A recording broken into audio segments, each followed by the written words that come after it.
Shalom Elohim, haleluya, puji nama Tuhan, semangat pagi, Bapak Ibu Saudara yang dikasihi Tuhan kita, Yesus Kristus. Jumpa lagi bersama saya Pendeta Samuel Mabuntu dalam Renungan Pagi ke 2558 hari.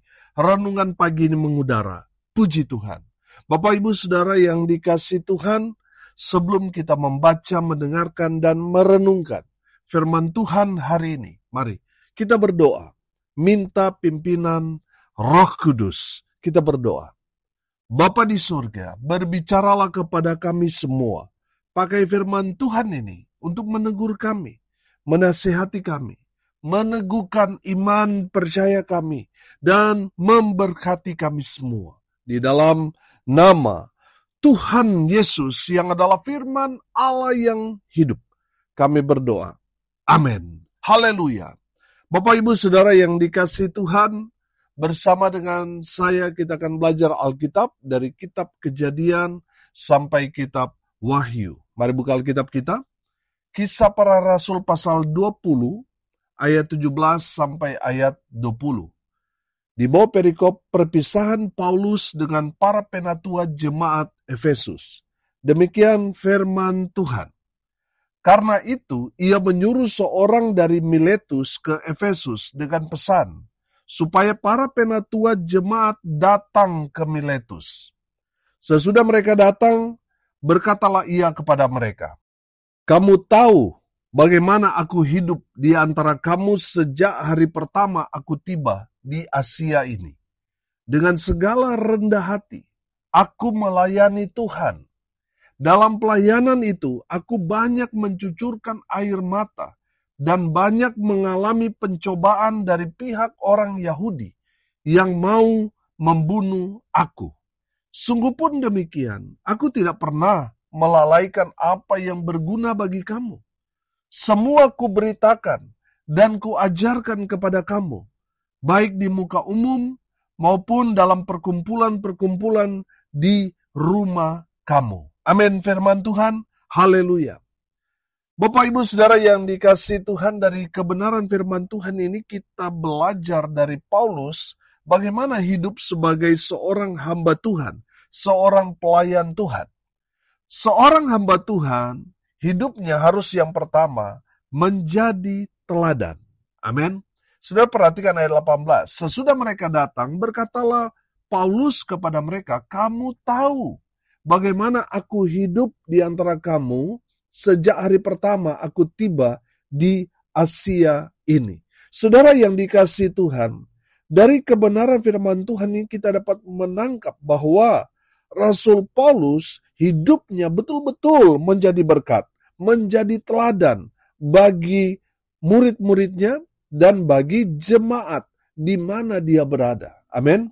Saudara yang dikasihi Tuhan, sebagai seorang hamba Tuhan, kita itu role modelnya jemaat. Amin. Makanya hidup kita memang harus betul-betul sesuai dengan kebenaran firman Tuhan. Amin. Supaya apa? Supaya tidak menjadi batu sandungan bagi jemaat. Jangan sampai kita ngomong A, yang kita lakukan B. Yang ditiru jemaat, ya apa yang kita lakukan. Bapak Ibu Saudara yang dikasihi Tuhan, Tuhan mau kita sebagai hamba-hamba Tuhan menjadi representatifnya Tuhan di tengah-tengah jemaat. Amin.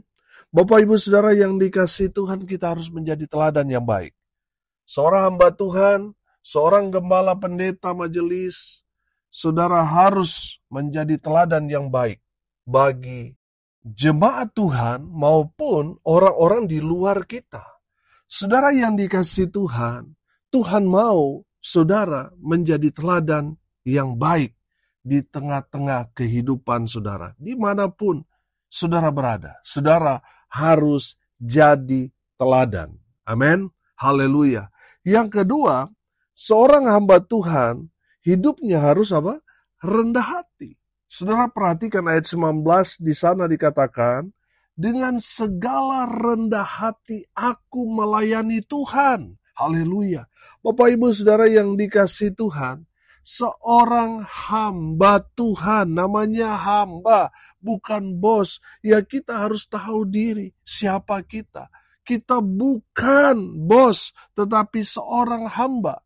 Saudara, kata hamba itu di bawah kata pelayan. Kata babu itu masih lebih mulia daripada kata hamba. Kata hamba itu memang derajatnya sudah paling rendah. Saudara yang mengambil keputusan untuk menjadi hamba Tuhan, saudara harus rendah hati. Amin. Jangan tinggi hati. Sebab kita ini statusnya hamba. Bukan Tuhan. Bukan bos. Tapi hamba Tuhan. Amin. Saudara, karena kita hamba, makanya mental kita itu harus baja, saudara. Saya yakin dan percaya seorang yang memiliki mental hamba Tuhan, dia tidak akan tersinggung ketika dia mungkin dihina, mungkin dia dibully, dia tidak akan tersinggung. Amin. Tapi orang yang masih tinggi hati, yang bukan mental hamba, dia pasti akan tersinggung. Saudara yang dikasihi Tuhan, seorang hamba Tuhan, dia harus rendah hati. Dia harus menyangkali dirinya. Amin. Saudara yang dikasihi Tuhan, saya yakin dan percaya, seorang yang memiliki hati hamba, dia pasti dalam kehidupannya dia melayani. Amin. Bukan dilayani. Saudara yang dikasihi Tuhan, seorang hamba Tuhan harus memiliki hati seorang hamba yang siap sedia melayani Tuhannya kapanpun dan dimanapun, dalam keadaan situasi kondisi apapun dia siap melayani. Karena apa? Dia hamba Tuhan. Amin. Saudara yang dikasihi Tuhan, beda dengan orang yang punya mental bos. Dia tidak dapat melayani. Yang dia bisa kerjakan, lakukan adalah dia mendapatkan semua fasilitas, dia dilayani bak seorang dewa. Saudara yang dikasihi Tuhan, saudara yang sudah mengambil keputusan untuk menjadi hamba Tuhan, ya saudara harus rendah hati. Amin. Tidak lagi tersinggung, tidak lagi marah, tidak lagi hidup ego. Saudara sudah menyalipkan semuanya itu. Dan sekarang saudara menjalaninya. Untuk apa saudara? Untuk melayani Raja di atas segala raja. Amin. Haleluya. Bapak Ibu Saudara yang dikasihi Tuhan, seorang hamba Tuhan hidupnya harus rendah hati. Yang ketiga, masih di ayat 19, perhatikan. Dalam pelayanan itu, aku banyak mencucurkan air mata dan banyak mengalami pencobaan dari pihak orang Yahudi yang mau membunuh aku. Saudara, dari kebenaran firman Tuhan ini kita dapat belajar bahwa seorang hamba Tuhan hidupnya harus rela berkorban. Dia harus mendedikasikan hidupnya sepenuhnya kepada Tuhan. Amin. Bapak Ibu Saudara, kalau kita sudah mengambil bagian sebagai pelayan Tuhan, seorang hamba Tuhan, ya kita harus rela berkorban. Banyak yang kita korbankan. Baik itu waktu, tenaga, kebanyakan dompet, saudara. Kita harus banyak berkorban.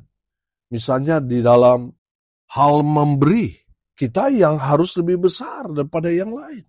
Saudara yang dikasihi Tuhan, ada banyak hal-hal yang lain di mana kita, seorang hamba Tuhan, harus rela berkorban. Dia harus mengorbankan kepentingan pribadinya. Dia harus sampingkan itu. Dia lebih mengutamakan orang lain, lebih penting daripada dirinya sendiri. Bapak Ibu Saudara yang dikasihi Tuhan, terkadang seorang hamba Tuhan, dia harus berjuang akan dirinya. Dia mendoakan orang lain mengalami mujizat, tetapi dirinya sendiri, dia membutuhkan mujizat tetapi tidak terjadi apa-apa. Saudara, dia mendoakan orang jemaat supaya mereka diberkati dan benar. Jemaat diberkati. Tapi dalam kehidupan sehari-hari, dia masih bergumul dengan perekonomiannya. Saudara yang dikasihi Tuhan, seorang hamba Tuhan itu memang harus rela berkorban lahir dan batin. Amin. Kalau saudara nggak siap untuk berkorban, saudara nggak layak jadi hamba Tuhan. Makanya seorang yang dipanggil menjadi hamba Tuhan, dia meninggalkan dunianya. Dia mengambil bagian dalam pekerjaan Tuhan yang mungkin bagi pandangan orang tidak dapat membuat dia kaya. Tapi yang pasti, saudara, Tuhan pasti pelihara kita. Amin. Jadi jangan takut, saudara. Saya yakin dan percaya, kalau kita mendedikasikan hidup kita kepada Tuhan, Tuhan perhitungkan semuanya. Amin. Dan Tuhan yang akan urus hidup saudara dan saya. Anak-anak kita pasti Tuhan urus. Amin. Saudara yang dikasihi Tuhan, jangan takut mengambil keputusan untuk menjadi hamba Tuhan. Saudara memang menjadi hamba Tuhan, tadi saya katakan, ya kita harus rela berkorban. Kadangkala yang menjadi korban adalah diri kita sendiri. Makanya saudara yang dikasihi Tuhan, kalau kita belajar perjalanan para rasul, saudara, bagaimana kehidupan mereka memang betul-betul dianiaya. Saudara, hanya Rasul Yohanes yang mati alamiah, mati karena tua. Tapi dalam kehidupannya dia begitu menderita, dia dibuang di penggorengan, saudara, direbus, tapi nggak mati-mati. Rasul-rasul yang lain, mereka semua mati martir, mati syahid, saudara. Mereka mati dibunuh karena Injil. Haleluya. Artinya apa, saudara? Mereka rela mengorbankan dirinya. Untuk apa, saudara? Untuk Tuhan. Haleluya. Bapak, Ibu, saudara yang dikasihi Tuhan, seorang hamba Tuhan, dia harus rela berkorban untuk Tuhan. Mendedikasikan hidupnya untuk Tuhan. Haleluya. Yang keempat, saudara, dari kebenaran firman Tuhan yang kita belajar. Seorang hamba Tuhan hidupnya harus kuat imannya. Amin. Saudara, masih di ayat 19. Perhatikan. Dalam pelayanan itu aku banyak mencucurkan air mata. Dan banyak mengalami apa? Pencobaan. Dari pihak orang Yahudi yang mau membunuh aku. Saya melihat di sini, saudara, bahwa seorang hamba Tuhan itu harus kuat imannya. Ada banyak tantangan, saudara. Ketika kita mengambil keputusan untuk menjadi pelayan Tuhan, hamba Tuhan, saudara, jangan berpikir semuanya akan baik-baik saja, aman. Saudara hidup dalam berkat-berkat Tuhan. Saudara, ada tantangan di sana. Saudara perhatikan, ada banyak pencobaan di mana Paulus hampir saja mungkin dia terpancing, saudara. Mungkin saja hampir dia melakukan hal-hal seperti waktu dia belum bertobat. Bisa saja saudara terpancing. Tapi dia kuat imannya. Amin. Sehingga dia betul-betul menyalipkan semua keinginan-keinginan yang bertentangan dengan kebenaran firman. Saudara, mungkin di lapangan itu, Paulus mungkin berpikir, kalau cuma dia yang mau serang saya, saya bisa kepret dia, saya bisa bunuh dia. Tapi saudara yang dikasihi Tuhan, Paulus kuat imannya. Amin. Sehingga dia tidak terpancing, dia tidak emosi. Dia lolos dalam menghadapi semua pencobaan. Dia lulus ujian. Haleluya. Bapak, Ibu, saudara yang dikasihi Tuhan, saya melihat di sini bahwa Rasul Paulus imannya sungguh sangat kuat. Amin. Haleluya. Sehingga dia tidak tergoda dengan cobaan-cobaan itu. Dia tetap kuat, bertahan dalam iman percaya kepada Kristus Yesus Tuhan. Walaupun mungkin ada banyak tawaran-tawaran yang menggiurkan. Saudara, kita tahu bahwa Paulus dalam perjalanan kehidupannya, dia sangat-sangat berat. Dia yang tadinya seorang penganiaya jemaat, sekarang kebalik, saudara. Dia yang dicari-cari. Dia yang dikejar-kejar oleh pemerintah pada saat itu. Bapak, Ibu, saudara yang dikasihi Tuhan, dari kebenaran firman Tuhan ini, kita dapat melihat bahwa Paulus sangat-sangat kuat imannya. Dia tidak tergoda. Imannya tetap teguh, tidak goyang. Amin. Saudara dan saya sebagai hamba Tuhan harus kuat imannya. Amin. Dan yang terakhir, yang kelima, saudara perhatikan ayat 20. Sungguh pun demikian, aku tidak pernah melalaikan apa yang berguna bagi kamu. Semua ku beritakan dan ku ajarkan kepada kamu, baik di muka umum maupun dalam perkumpulan-perkumpulan di rumah kamu. Haleluya. Saudara, yang kelima, seorang hamba Tuhan hidupnya harus setia. Amin. Saudara yang dikasihi Tuhan, apalah artinya saudara hebat, dipakai Tuhan, punya banyak karunia, tapi tidak setia. Tidak setia melayani Tuhan, tidak setia pada pasanganmu. Buat apa semua pelayanan saudara itu, kalau saudara sendiri tidak setia? Pelayanan di satu tempat, sudah didoakan, sudah puasa, dan menyatakan diri bahwa Tuhan menempatkan saya di tempat ini. Tapi baru sebulan, 2 bulan, kabur saudara. Saudara yang dikasihi Tuhan, buat apa saudara sebagai hamba Tuhan, tapi saudara tidak setia berdoa, tidak setia melayani, tidak setia pada pasanganmu? Buat apa saudara? Saudara melayani sebagai hamba Tuhan kalau saudara tidak setia? Bapak Ibu saudara yang dikasihi Tuhan, dari firman Tuhan ini, kita belajar dari Paulus. Dia tetap setia. Walaupun ada banyak sekali tantangan, persoalan, pergumulan, tapi tidak membuat dia tawar hati dalam pelayanan. Tidak membuat dia berubah setia. Saudara yang dikasihi Tuhan, Paulus tetap setia. Apapun tantangannya, dia tetap setia. Haleluya. Bapak Ibu saudara yang dikasihi Tuhan, seorang hamba Tuhan, hari ini kita belajar, harus menjadi teladan. Teladan yang baik. Seorang hamba Tuhan harus menjadi pelaku-pelaku firman. Karena jemaat melihat teladan dari hamba Tuhannya. Dan itu sudah pasti mereka akan turuti saudara. Apa yang saudara lakukan, itu juga yang akan dilakukan oleh jemaat saudara. Jadi saudara yang dikasihi Tuhan, jadilah teladan.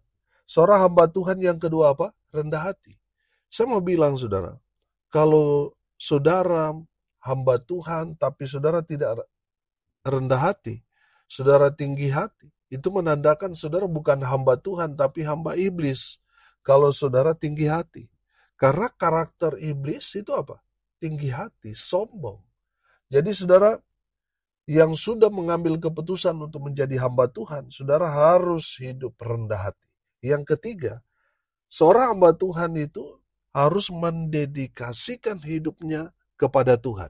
Dia rela berkorban untuk Tuhan. Dia memberikan hidupnya sepenuhnya untuk Tuhan. Yang keempat, saudara, seorang hamba Tuhan hidupnya harus kuat imannya. Amin. Saudara yang dikasihi Tuhan, belajar dari Paulus. Dia tetap kuat imannya walaupun ada banyak cobaan. Ada berapa banyak di antara kita jatuh bangun dalam dosa. Karena apa? Cobaan-cobaan yang menggiurkan. Akhirnya iman kita nggak kuat. Kita jatuh. Bapak Ibu Saudara, kita harus kuat imannya. Amin. Yang terakhir, yang kelima, seorang hamba Tuhan hidupnya harus apa? Setia. Saudara yang dikasihi Tuhan, saudara harus setia ikut Tuhan. Setia melayani Tuhan sampai akhir hidup kita. Di saat Tuhan Yesus datang nanti, biarlah Tuhan mendapati kita tetap setia bekerja di ladang Tuhan. Amin. Haleluya. Mari kita berdoa. Terima kasih Bapa di surga atas kebenaran firman Tuhan yang sudah memberkati kami hari ini. Berkati semua pendengar dimanapun mereka berada. Tuhan memberkati hidup mereka. Rumah tangga mereka diberkati. Usaha, pekerjaan, pelayanan mereka dibuat beruntung berhasil dalam segala hal. Mereka yang sakit Tuhan sembuhkan. Mereka yang lemah Tuhan kuatkan. Hibur mereka yang berduka cita. Dan hamba berdoa biarlah berkat Tuhan turun memenuhi semua pendengar. Bapak Ibu Saudara yang dikasihi Tuhan, arahkanlah hatimu kepada Tuhan dan terimalah berkat dari Tuhan Yesus. Tuhan memberkati engkau dan melindungi engkau. Tuhan menyinari engkau dengan wajah-Nya dan memberi engkau kasih karunia. Tuhan menghadapkan wajah-Nya kepadamu dan memberi engkau damai sejahtera. Di dalam nama Tuhan Yesus, sumber segala berkat. Bapak Ibu Saudara yang percaya, diberkati Tuhan, katakan amin. Puji Tuhan. Bapak Ibu Saudara yang dikasihi Tuhan, kalau saudara merasa diberkati melalui renungan pagi ini, bagikan juga kepada saudara-saudara yang lain, supaya mereka juga diberkati. Karena untuk itulah kita dipanggil, untuk jadi berkat. Salam kasih dari Bali. Saya Pendeta Samuel Mawuntu, sampai jumpa besok pagi. Tuhan Yesus memberkati kita semua. Haleluya!